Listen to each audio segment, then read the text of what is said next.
After a loved one has suffered lethal violence, who raises their voice to claim justice despite the considerable danger this may entail?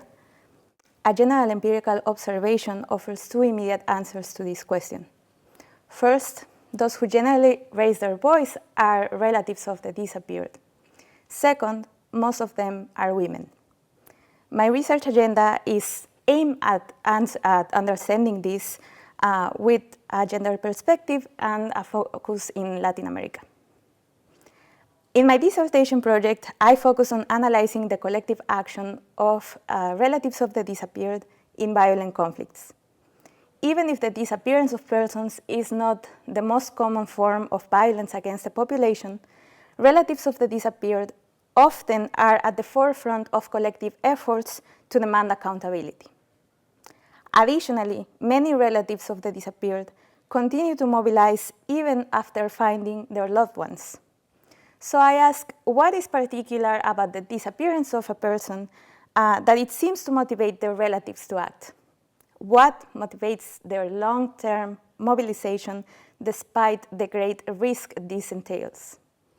Focusing on Mexico's criminal wars and after extensive qualitative and original survey data collection, I have found that the uncertainty over the possibility that a disappeared relative might be alive and the uncertainty of where they are strongly compels their relatives to mobilize.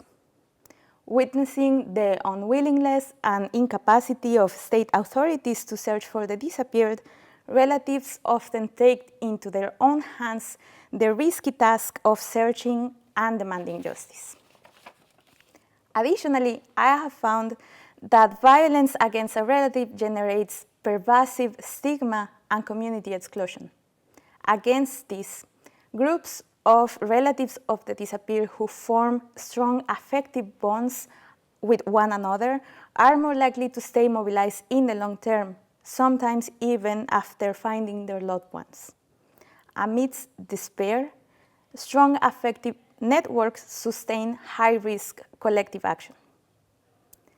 Lastly, on a related collaborative research project with members of the Eliminating Violence Against Women lab at the Kellogg Institute, we are investigating why most of the relatives who mobilized for searching for the disappeared are women.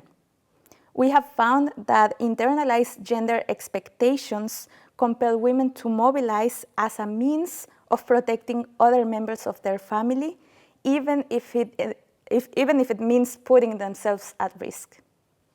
By bringing the voices of victims' relatives to the center, my research contributes to the memory of the collective efforts of marginalized and aggrieved populations, particularly women, who strengthen democracy from below.